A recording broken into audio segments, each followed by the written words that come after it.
Hey, I've got good news. Oh yeah. Dive right into this. We're now on Apple Podcasts. All right, on cool. That's This that exciting. that was a bit of a task.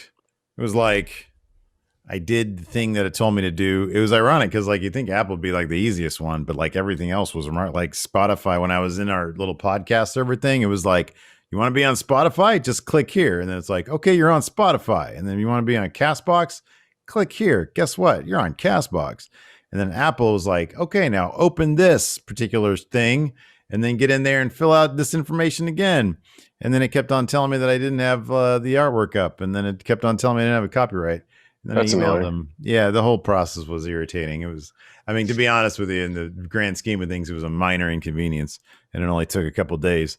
But yeah, the Friendoville podcast is now on Apple Podcasts and wherever you listen to podcasts. So if there are any podcast apps out there that you can't find us on, let us know in the comments of either this YouTube or hit us up on Twitter. Our handles are below. I mean, probably me because you just sort of zoom in and then you fuck off and it doesn't matter. I sort of handle the stuff. So like hit me up on Twitter or hit up Jeff and he'll text me.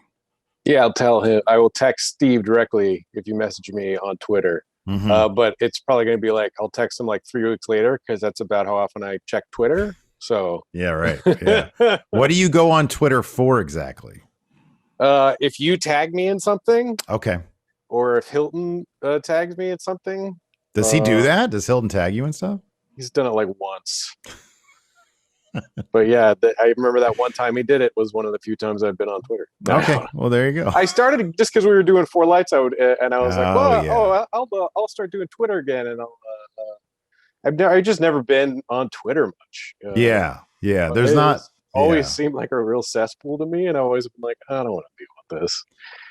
Yeah. All It's social media is kind of crappy. I mean, you guys are great because you built an audience, and your fan base is so positive. But the like kind of the rest of Twitter seems awful to me, and I don't like thinking about it, so I just don't interact with it much. it's definitely, yeah, there's definitely elements of it that are just super toxic. Yeah, Like I get wrapped up in that shit sometimes. It's difficult not to, like, I don't know, especially like when election season comes around, it's just horrible. It's just yeah, awful. And but no, I try. I mean, obviously, it's good for what I do for a living. Like it's sure. sort of a necessity. And there is plenty of awesome, sometimes clever, sometimes juvenile humor to be found in certain aspects of Twitter, like anything else, like any other, except for I find zero value in Facebook. Yeah, I Facebook, just there isn't even yeah. anything funny there. Last year I decided to take like a month off Facebook, and I got to a month, and I was like, oh, let me do 6 months. That was a nice month. And then once I got to 6 months, I was like, I don't know if I want to get back on Facebook. And now I just don't remember my password, and I'm kind of like, well, maybe that's it. Maybe I'll Yeah, just like, yeah. yeah. I don't. I got to that point too. Where I'm just like, what's the value in this thing? Hmm. Yeah, for me, Facebook's loan value, we'll get to our Invincible review in a moment. But Facebook's loan value is in stalking people that I have vague interests in. Yeah, So like if I'm sitting there, I'm like, whatever happened to that dude Kenny I used to work with 25 years ago at Washington Mutual? I wonder if he's still around. If I can remember their last name, it's kind of fun to go on, like sort of people treasure hunting. It's like, oh, let's see if I can let's see how well they're doing or not well they're yeah, doing. And so, like, in that respect, because, obviously not a lot of people that would be in my normal sphere are like on Twitter, like in my job sphere, like everybody is. But like just in my, back when the jobs I had pre doing like the machinima stuff, like none of those people are on Twitter. yeah, I think most of them are probably on Facebook or maybe Instagram. And so I get curious about what has happened to the people in my past quite a bit. And so it's a good resource for like, okay, it's like a phone directory where you can look back in like the 70s where you can like look through a book and everybody's in there and then you can look for them and then be like, oh, do I want to call this person? Well, I don't have to with Facebook. I could just look at their pictures and be hmm satisfied and then not have to deal with, re-engaging in contact with somebody. yeah. But otherwise it's terrible. It's just awful. It's like the bane of humanity's existence. Yeah, it's pretty awful. Yeah. Anyways, speaking of the opposite of awful, Invincible. What'd you think? Fantastic. Loved Awesome, it. right? It was Great. stellar. Yeah, it was. Yeah, it's so funny because I didn't know much about. I didn't read the comic. Yeah, I didn't neither know did I. much about the show going into it, and I was watching the first episode because it was recommended to me by a couple people. One of the guys at the comic book shop, and my buddy Dom was like, "This show's great. You should check it out." I started watching it, and I was like maybe like half or three quarters of the way into the first episode, and was very unimpressed. I was like, "This feels like it's been done a billion times before." It just feels like a coming of age thing. The animation style's fun, but it's like it feels kind of kidsy. It's like the teens superheroes coming up to growing up and going through hard knocks and stuff. But there is an ending, which I think speaks to what a point that you've made about Kirkman before, when we were discussing The Walking Dead, about the ending of the first episode is such a breathtaking like left turn cliffhanger where you're just like, oh, I'm in. This is amazing. I don't. I can't remember anything in recent times that like an ending of the first episode that turned my mind, that changed my mind so dramatically as that. Kirkman is exceedingly good. And granted, I have not read everything he's done. And in fact, I didn't read Invincible when it came out. Yeah. I had always heard really good things about it. Yeah. But again, like you said, sort of your typical, I always viewed it as, okay, I'm sure this is good. By the time I had heard such good things about it, he was probably 2 years deep, which granted is only like what, 2 or 3 trade paperbacks. Yeah. But like, for whatever reason, I was just like, maybe one day I'll check it out. But I don't know. I think I was just burnt out on like superheroes or whatever. I think it's partially the revisionist superhero thing, because that is just when you grow, we've been reading comic books for decades now. Mm-hmm. You and I have been reading comic books since we were like 8 or 9 years old. Mm-hmm. Yeah. So for several decades. And the revisionist superhero thing started largely with Watchmen in the 80s, which is kind of like when we started reading comics. Mm-hmm. And you and I read that as teenagers and were very impressed by it. But then the ensuing decades were just revisionist superhero story after revisionist superhero story in different guises. It's such an overdone genre. And it also was so prevalent when we were making comics in the early 2000s, early to mid 2000s, where you're just like every con you go to, somebody's got a new revisionist superhero story, and it's like, oh, these are great, and you'd have friends writing them, and you read your buddies, and then like you actually took a crack at one. I think Elephant Cage is kind of like a revisionist superhero story. Yeah, it was. Yeah, that's exactly what it was. It was sort of, I had my own Superman, my own Batman, and it was like, I think every, I don't know, I don't want to say this about every comic book writer, but I imagine because so many comic book writers have grown up on superheroes, because that's like 90% of the market share, everybody wants to take their crack at, or everybody has their one idea, their one twist. And it is, like you said, it is super overdone.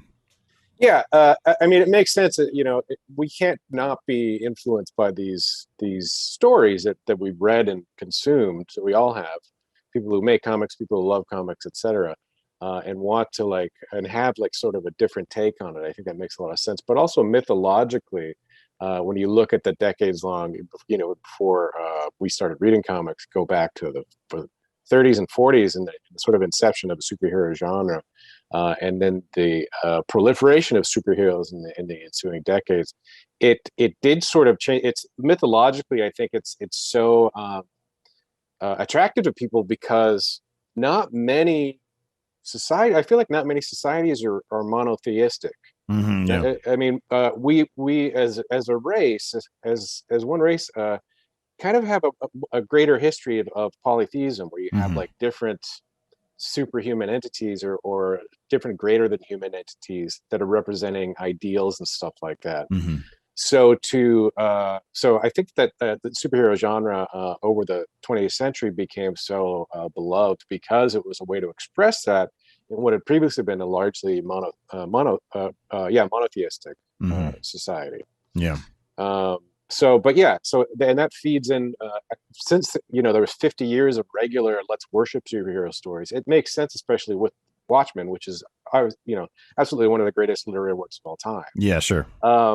that people would be like, oh, cool, let's flip that and look at the bad side of what these essentially gods can do to us, you know? Yeah. No, it's definitely something that's been a formula, and especially lately.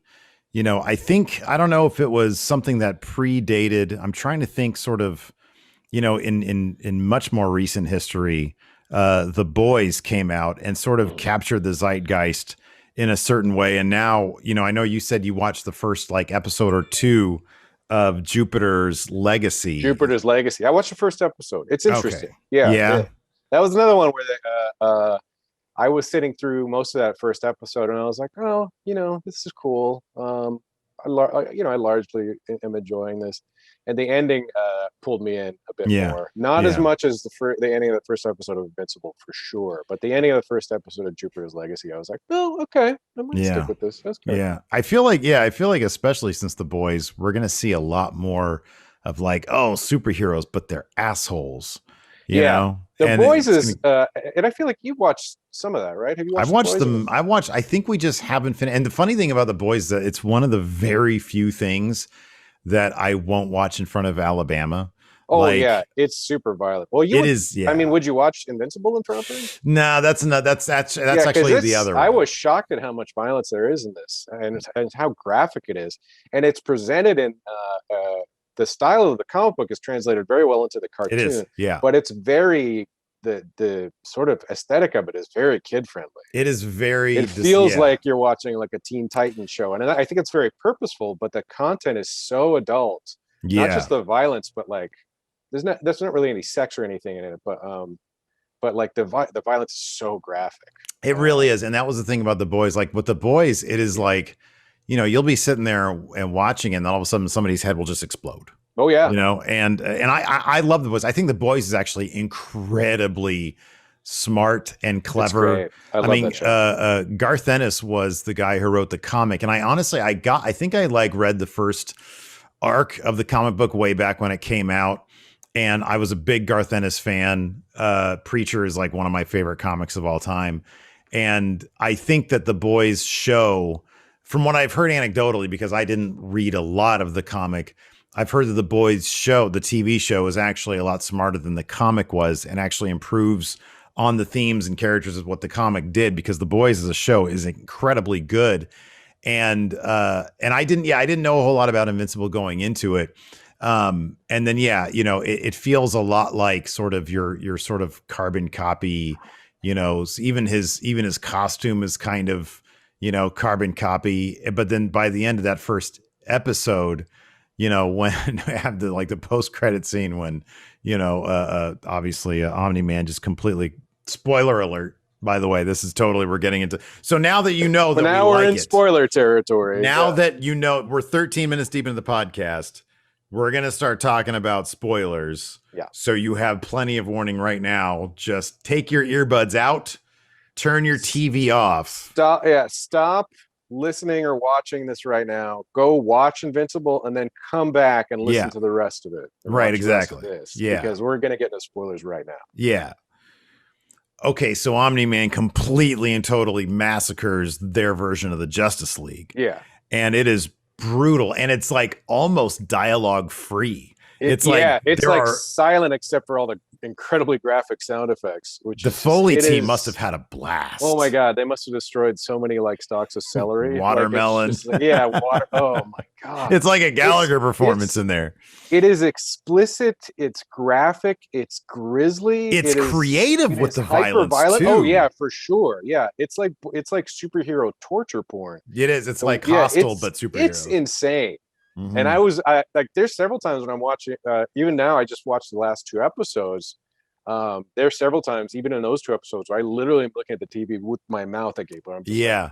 Like that. But at the end of that first episode, that post-credit thing, when Omni Man just destroys that superhero team, I was like, yeah, it's up to the sincere shock. The inventiveness with which he dismantles that team physically is seriously like the stuff of Eli Roth or the dude who did the Human Centipede. It's horrifying and brilliant, and just just really, really great stuff. And it's like, okay, cool. Cause I think that I had seen sort of just in the comic book ether, I think I always kind of had an understanding that the idea was the Superman character in the comic book was A, the dude's dad, and B, the main villain. Like you find out that he's like a real son of a bitch and he's like the main villain guy. And so I think I knew, like, I wasn't shocked when he attacked that team because, like, if you go into that with an inkling that, okay, this guy's a bastard, you pick up immediately in the show. Oh, so like when Mark says, hey, I've got superpowers now. And he's like, really? And then the wife has to nudge him and he's like, oh, hey, that's great, man. That's great. It's like, you kind of understand, okay, he's like sort of conflicted now. Okay, am I going to have to kill my kid too? Like, if you already know, like those little bits are in there, even though I didn't know explicitly how it was going to go down, it didn't make that final scene any less sort of shocking from a visceral standpoint, if maybe from a plot standpoint, having understood that that was probably going to come. I can imagine, the shock for people who sort of didn't know that was coming to see him all of a sudden do this. I went into it totally without any kind of knowledge about the storyline, the comic. I knew that it was a comic book. I had seen it on the shelves. I had picked up. They had for free comic book day. They had a free issue, like an introductory issue. I think it was also promotional for the show. I picked it up and just sort of like really casually flipped through it. But I'm kind of like, well, I'm just going to watch the show, so I don't. Wait a second. Was there a free comic book day this year? Yeah, I think so. I know I got free comics. When was it? Well, I mean, it's usually in May, right? Maybe it was like free comic book day last year or something. Wait, when did you get the free comic? If it was, I don't know. It was fairly recent. I mean, all of 2020 felt like one long month, so I have no idea. It was like a month that lasted 8 years. Right? Yeah. You're like, I don't know. It was either a month ago or 8 months. Yeah, ago. I think it was like 4 days ago, or it was 3 months ago. You're like, I took some mushrooms and then somehow I think I ended up in a comic book store, but it might have been some dude's apartment who really liked them. Yeah, not really. It's just my own apartment. The comic just magically appeared in my own apartment. I do appreciate how like our backgrounds kind of almost seamlessly go into each other, because like I didn't light this area over here, and then you don't have a lot of lighting going on right there, and so it just sort of goes into. Oh yeah, look at that. Well, that's sort my of fireplace right here. Yeah, but then my dog is next to your fireplace right there. Yeah, that's funny. And then okay. I thought that number one, the world building in Invincible, I sort of realized this when they got later on to like the mob boss Machine Head episode with Titan, who is a great character. Oh yeah. I sort of had the revelation or sort of the realization rather when I got to that episode. Let's talk about the world building in Invincible, because it's excellent. It sort of reminds me of how well, and maybe I should pick up some more of Kirkman's stuff. Invincible is sort of the second highest profile project he's worked on. Obviously, The Walking Dead is the big number one. He's never gonna. I don't think he'll ever create anything bigger than that. I mean, that's it's cultural. A big task. Yeah, it's a big task. Walking Dead is just culturally significant on every level. So there's that's like a Star Trek or something. That's like Star Trek, Star Wars. It's like it is the pinnacle of zombie storytelling. And it's I'm not a huge Walking Dead fan. I watched the show up until Glenn died, and I was like, oh, this is great, but I was just like, I really love Stephen Ewan, and I see where they're going, and I wish them the best, but I'm kind of like, I'm gonna watch some other stuff. And I read a couple of the issues of the comic book. I thought it was great. I always like the art. I thought it was cool, but I've also I grew up watching Romero zombie movies, so a lot of it just kind of felt very respectfully referential. Yeah. But also I was just a lot of just like, well, I've been here before, like I get this. Yeah, I read the first probably 50 to 60 issues of The Walking Dead on a monthly basis, and that was the first comic after Preacher that I was like, holy crap, this dude does cliffhangers as well as anybody. Because to me, that was always the major appeal of monthly comics. If you're going to serialize something, it got to the point, dude, I think like in the early aughts, that serialization was merely, Yeah, I think basically because the business dynamics really switched over to the bookstore market by and large, serialization was simply a way to make chapters out of a trade paperback. So it was less about, hey, let's tell first and foremost a complete story within this chapter and entice them with a cliffhanger that was so jaw-dropping you'd have to get into the next one. Like, it's funny, like fairly recently I was looking, I actually did a video where I sort of look at the comic stash that I have in my garage, and I looked at some of the Image books, like for example Youngblood, which was like one of the biggest Image comics back when it was released. It was the first Image comic. I think Spawn was the second. Maybe Savage Dragon was the second Spawn. I forget, but they all came out sort of around the same period. And like Youngblood, like I was always a fan of Rob Liefeld's art, fully understanding that the energy he brought to his art trumped the issues technically with it. You know, he didn't draw backgrounds, didn't draw feet. That was the thing about it. You know, it was sort of, you know, I don't know. He brought such a great energy to it, and he was so influential. But I understood that the writing, on the other hand, was abysmal. Like if you read the first issue of Youngblood, it's nothing. There is nothing to grab onto. And at the same time, I was reading like Dan Jurgens' DC Superman stuff, which was very old school. It was the visually was not exciting at all. It was just very fundamentally sound. Yeah, he could draw feet, he could draw tanks, he could draw motorcycles, he could draw cars, he could draw buildings, he could draw all sorts of different perspectives. It's just there was nothing that was like overly like nothing on it, nothing in it was on steroids like Rob Liefeld stuff was. But he would always have like Superman, for a character who could traditionally become as boring as Superman, he would always put him in spots that was like, holy crap, I kind of want to know what's going to happen next week, because it was like a weekly comic. And how they pulled that off back in the early 90s, editorially speaking, on a weekly basis with different writers and different artists was a masterstroke and completely underrated, because for a spell, it was actually pretty compelling stuff. So to do a series that could tell a story in a single issue and drop you with a bombshell cliffhanger, which Kirkman did really well in The Walking Dead. It was awesome stuff. I just got kind of bored with it after about 60 issues, because it's just, it got to a point where I was like, okay, I don't know exactly where this is going, so I'm just going to sort of stop. I think I stopped going to the comic book stores on a weekly basis, and it turned into more of like a bi-weekly, then a monthly, then every 2 months. And once you miss one issue, it's like, okay, now what do I do now? Do I pick up the trade paperback? Do I fucking try to look for it online? If my comic book store doesn't have it, what am I gonna? I'm not gonna go to a different place now. So that sort of became the conundrum. The TV show I got into until like, I think it was maybe a half season before Glenn died. And I was curious to see how they would approach that scene, because I remember that scene in the comics so well. Like it was so shocking in the comics. And I was like, okay, we're on that episode now. They've got to that point.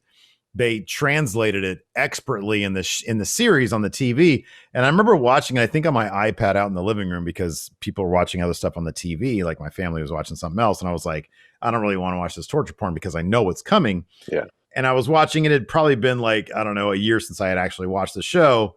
But I was like, okay, they're going to have the governor, not the governor, Negan, kill Glenn. Oh, that's gory. This is almost too much. Yeah, I don't really want to see this anymore. You know, it just turned into like this is just sort of torture porn at this point. Do I really want to watch it? And so I fell out of that. I watched the episode. It was like Rick's last episode. I sort of caught up a little bit on that. So I've sort of dipped in and out of The Walking Dead over the years. But yeah, like you said, it's a cultural thing at this point. It is bigger than like, you know, anything else zombie related.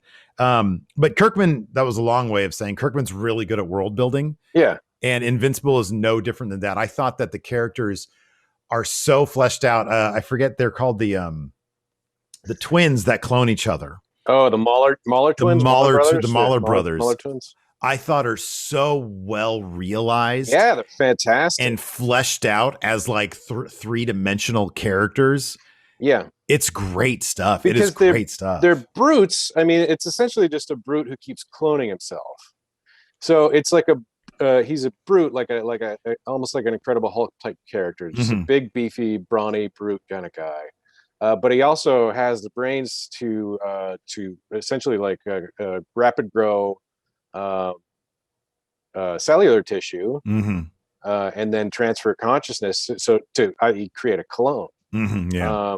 Um, so he's a smart brute, but he's also like not the smartest brute, because as you know, as we see in the last couple episodes, one of the smartest characters, who is this weird, distorted genius entity. I don't even know if it's.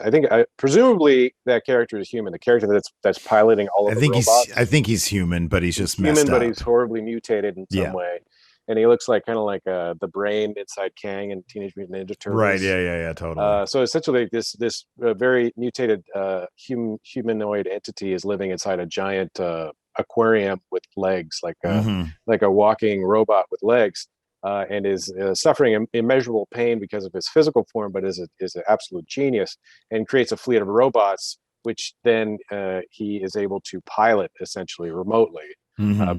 because he's so smart that he's just done all this stuff. So that was fascinating. And then he figures out a way to transfer his consciousness into now a human body that's actually physically fine and won't degrade like his birth form was, Hmm. by working with the Maulers. But because he's so intelligent, because he's so brilliant, his brain is too much for the Mauler system to transfer over, and it fries it terribly. It Hmm. fries his system, and one of the Mauler twins actually says, "Oh yeah, our system's not designed for this. Like it, this guy is so much smarter than us." And Yeah. you're still talking about like he's not saying, "Hey, we're stupid." He is kind of, but he's not, because they are smart enough to work this whole system and have figured it out. But that's such an interesting thing where you're where such an interesting character choice in saying that, like, oh, these are actually brilliant characters. The Mahler twin entities are brilliant scientists, in addition to being brutes. But this guy, Rudy, now we're transferring his consciousness from his distorted form into a regular human form, is so much more brilliant. Hmm. So it's not actually at any point like insulting one of the characters. It's just like actually, elevating the intelligence of this other character.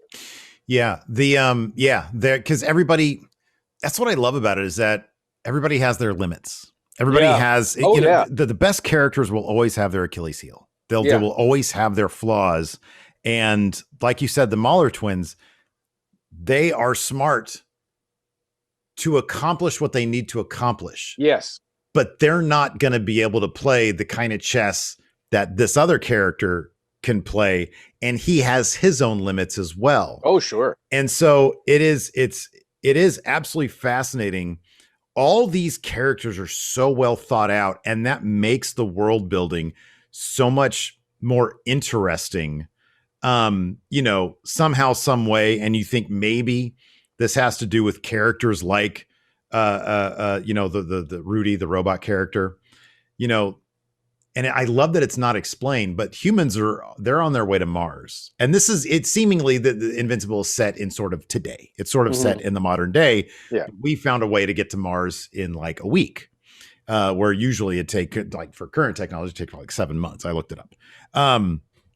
And so the level of that you don't see in much fiction done properly is the idea that you're crafting this world, and that makes the story, it allows you to sit in it and to immerse yourself in the world. And Kirkman does that. He did that so well with The Walking Dead without even revealing too much of what the hell just exactly happened in the Walking Dead, by the way. I know early in the show, they sort of indicate, I think they go to like some CDC office or something like that early in the Walking Dead TV series, but that's sort of the extent. I think they might dive more into the science of it in the Rick Solo movies, because he's whisked away by some army or some government thing.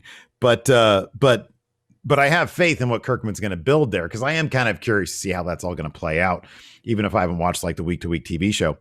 But Invincible, the world building is great, and it's helped along so much by the voiced cast. which the is voice excellent. acting on the show is so phenomenal. It's like stellar. Every character, every actor is cast perfectly, and just like from the top. I mean, like J.K. Simmons as Omni Man is just like plays that character with such menace, but also sensitivity. It's amazing. Yeah. And then I mean, everybody. Stephen Yuen is Invincible. Is great. Gillian Jacobs is amazing. Sandra Oh is like Sandra Oh. The emotional weight of the entire series is brilliant. Oh my Walt God. Goggins. Walt Goggins great. as Cecil is amazing. He's so subtle, but so like, so amazing. So good. Kind of like exactly what it needs to be is like chilling initially, but then later when you realize like what he knows and how much that's like weighing down on it's like it really comes into focus. He's so great. It's funny because like I'm used to I'm used to Walt Goggins as Shane in The Shield. Sure. But obviously he's been in many other roles. Oh yeah. Including Man Who Accosted You on the Street Once. He didn't accost me. We just had a brief interaction in front of a movie premiere. He's a nice guy. I think he walked up to me, and I was again. This is around the same time we were watching The Shield, or shortly thereafter. And you and I were going to go to a movie premiere, and I was waiting for you out front to show up after we got off work. And Walt Goggins starts walking towards me because he's going to go to the movie premiere too. And I'm like off to the side, because when you and I went to movie premieres, it's not like we aren't anybody. We didn't get to walk down the red carpet or anything. Right? Yeah, we were flies on the wall. We would just be like, oh yeah, okay, we're going to go in the back, and then we'll watch a movie and eat free food afterwards. Mm-hmm. It was great too. It was awesome. But yeah, so I'm standing like maybe like half a block away from the red carpet area, and Walt Goggins is walking towards that, and I see him, and I'm like, I immediately have this huge smile on my face. He's so good in The Shield. He's just a great actor overall. Oh, he's terrific. Yeah, he's always seemed like a genuinely nice human being, and he sees me looking at him, and I think he was probably going to meet somebody they didn't know, because he walked up to me in a way that was just like almost like, "Are you the person?" Like he didn't say that, but he walked up to me. He was just like, "Hey man, how's it going?" Yeah, and right. I was like, yeah. "Oh, I'm great. You're Walt Goggins." And he's like, "Yeah, I am. What's going on, man?" And I'm like, "Nothing. I really love you on The Shield, dude. You're really great." And he's like, "All right, thanks a lot, buddy."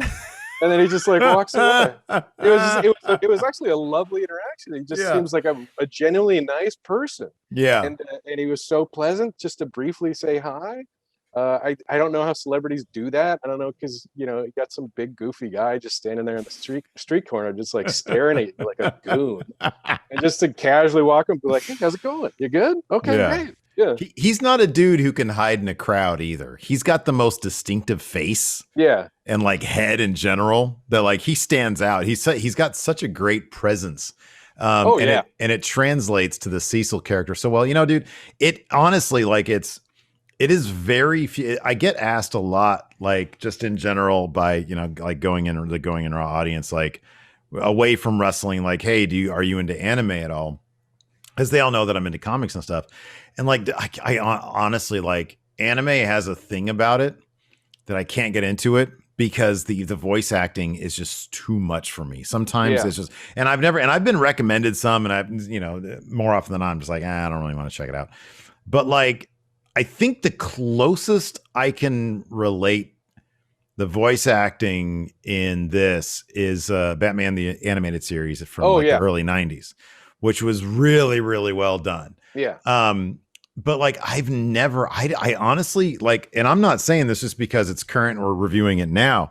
I can't remember an animated show like, and I this is even including The Simpsons. It's including King of the Hill. Yeah. That has sucked me in on an emotional level the way this has. Yeah. By the last two episodes, especially during that last scene when Omni Man, he finds the humanity when his kid says, when he says, everybody will be gone, you'll have nobody. Who would you have? And he says, well, I'd have you. Like, you're like me. Like, we're gonna grow old together, father and son. Yeah. This is how it should be. And he stops, and that's when he makes the decision, oh crap, like these aren't just pets. This is something I love, and it's fucked me up. And now I'm gonna betray my oath to my planet. something that I've clung to for thousands of years or whatever. And then he leaves the solar system, and that's sort of like how it sort of ends for now, I guess. Yeah. Like that moment, when they sort of flash back to the baseball game when he's a kid, and it's sort of his first moment of experiencing real humanity kicks in. Is like, I was like, holy crap, why am I misting up right now? Yeah. Oh, it's very powerful. And they did such a smart thing too. I don't know if they did this in the comic books, but this is happening during a scene when Omni Man is essentially beating his son, Invincible, to death. Yeah. They're getting really close to doing it. Yeah. That then he goes back and he has that memory of seeing his young son, probably 12 years prior, hitting a ball at a little league game and then running around the bases and getting a home run. But because he's like, at the time, he's portrayed as he's like a little kid, right? He's he's like 7 or 8 or whatever. But it's intercut with a scene where he's also, Omni Man has just beat Invincible mercilessly, very violent. He's very bloody. But as a kid in that scene, I don't know if you noticed this, he had lost a tooth because kids lose teeth. Yeah. In the scene, in the forward scene, when Omni Man had just beat him, he had knocked the same tooth out. They made a point of showing that. It was. I was like, oh my god, that's so smart. Yeah. To just connect those things even further. I mean, I think it totally heightens the emotional impact of that, because it's like, it's your son. But also like, you're recognizing. I would assume. I knew I was going to try to call them Kryptonians. What are they? What's the race called again? Viltriums. Viltrians. Yeah, that's right. Viltrium, I think. Yeah. Viltrium. Viltrum. He's from Viltrum. Viltrumites. Viltrumite. San Diegans Are there as a race are superhuman. I mean, they're just also super Viltrumite essentially, because they have gone through eons of evolution of killing each other until only the strongest survive. Yeah. And then that imbues them with essentially Superman-like characteristics as a race. But Invincible Mark is half human and therefore flawed. So I would assume that Viltrumites probably don't lose teeth as children. Right, they have this whole thing where they don't actually, as they age, they actually age slower, right? The older they get, the slower they age. Which is inherently, as as an evolutionary thing, is kind of fascinating to wrap your head around. Yeah. When they mention that, by the way, the concept that Viltrumites age slower the older they get. Did you immediately think that was that something about that can be manipulated by Rudy, like genetically, to help Monster Girl stop getting younger every time she transforms into the monster? My mind didn't go there. No, because I was so caught up in the moment of the scene. Yeah. But yeah, I mean, that's definitely. That's totally something I'm sure they're going to explore. Seems like, they're going to explore that maybe. Yeah. But I think that again sort of speaks to that kind of nugget, even if they don't use it, but the fact that that it's in there, if it gets used later, the storyline. And again, I haven't read the comic books, that might be out there already. It just speaks to Kirkman's and the writers of that comic book and the show, their story building. Setting up these seeds, just all those, and playing them out. All of it, all the tiny things that at the beginning of the season that come back and pay off towards the end of the season, like all that stuff. It's so rich. It really is. It shows such a foresight of detail, and I mean, this the tropes. So full disclosure, there was a cut there and we talked a little bit and I lost that stuff. So forgive me if I stumble a little bit here, but I was going to dive into sort of the level of the coming of age stuff, the standard tropes that so often are not terribly imaginative. And how he has spun, just the most obvious example is, the trope of the teenager who thinks they're going to live forever. Every parent, I've got some teenage stepkids. Oh, you're not going to live forever. I haven't actually said that, but sometimes I think it. I'm like, you're not invincible. That comes to mind. That thought, you're not invincible. Yeah. even though, and you can tell kids that, you can tell people in their 20s that, and you don't really understand it until you're well deep into your 30s, getting into your 40s. You're like, holy crap, I could totally die. Oh yeah, that's a possibility. But the idea that teens think they're going to live forever, and that idea that Mark is literally going to be 500 years old, or he's going to be like 500 years old before he even looks 30, is what his dad said. Yeah, is such a brilliant concept on the teenager who's going to live forever, because he's not going to be 20 years old until his friends are well into their 80s, you know. And it's such a great concept, a thrilling idea to play with and to conceive of, that, you know, and there's all sorts of that kind of stuff. And I'm really looking forward to seeing how he's going to. There's nothing more interesting to me than a writer who will take regular concepts, like tried and true sci-fi ideas or romantic tropes, and turn them on their head, because it's difficult to do with so much stuff that's out there already. And I see that playing out in Invincible. And that's another thing that I really love about it. Like, I was on the edge of my seat those last 2 episodes, because it's like, oh my God, how are they going to turn this on its head? What are they going to do? Obviously, Mark's not going to overpower Omni Man. How is this going to play out? And the simplicity of him answering his dad when he's saying, who's going to be with you 500 years from now? Yeah. Well, you. It was so brilliantly simple. You know, and it's right there in front of us all. It's so powerful too. Yeah. But yeah, I mean, yeah, like you said, the coming of age stuff is so elegantly woven in, and it's not just Mark too. It's also like you have the show starts off and it feels like a kind of a straightforward coming of age. It does, teen thing. But as you get later into the episodes, into the season, and the character development is so rich because of the writing and the voice acting. Then you have like that fight scene between Adam Eve and her parents, where her dad's like, "You got to stop doing this superhero stuff," and she flies off and makes like a cool Fortress of Solitude in a tree. That's like, by the way, that was like one of my favorite superhero layers that I've seen in a while. Like that, it's pretty rad. It's a really cool treehouse. Yeah, it was really cool. But even with her parents. Nothing they said isn't relatable. You know, totally. It's not like he doesn't want his daughter to be killed. Yeah. Like, who can't relate to that? It's honestly more sensible.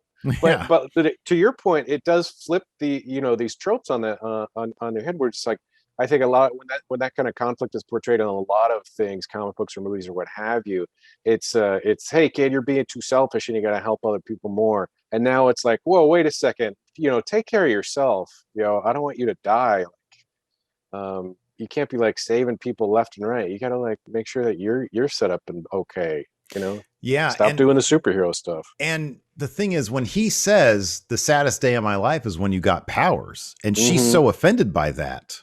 As like a grown up, as like a father, I can I totally get what he's saying. Yeah. And I understand the conflict of identity between the two of them is so real and so perfect. And you can see both of their sides. I mean, that's an ages old conflict between father and daughter, between parent and child.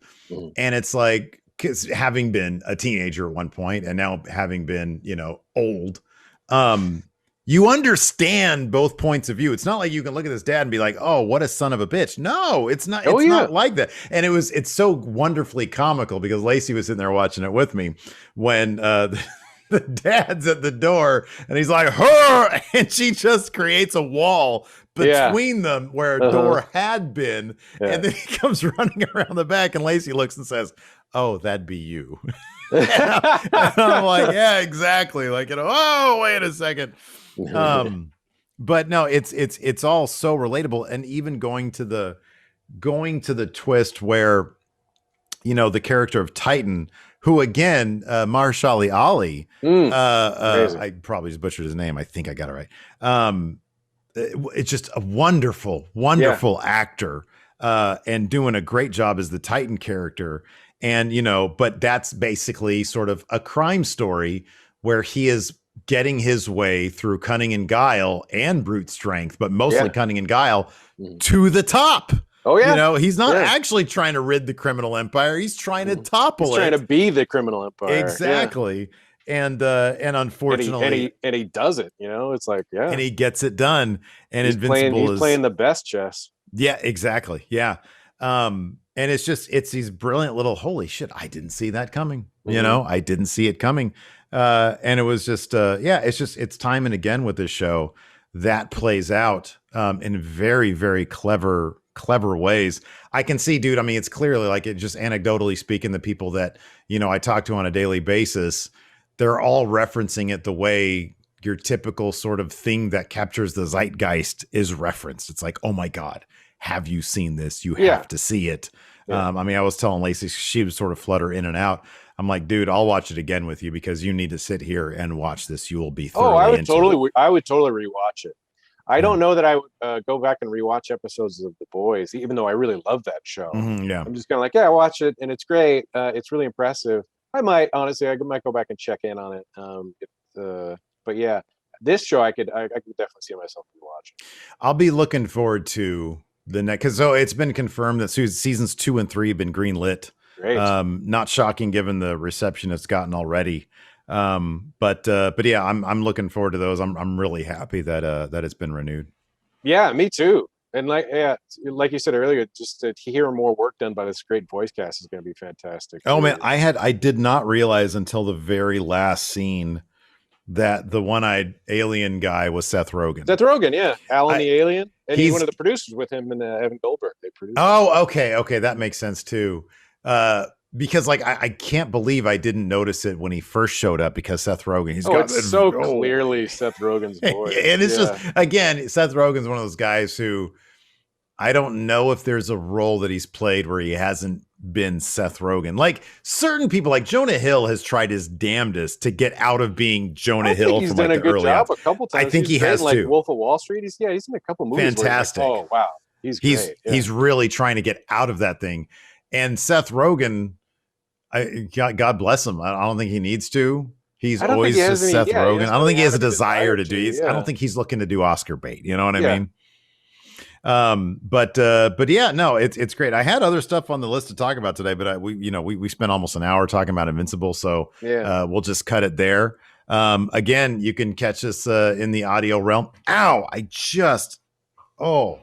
Stub your toe? No, kind of the opposite. Like I was sort of scratching the under of my toenail or my toe with my other toenail, and there was like some loose skin there, and I just dug into it. How long are your toenails?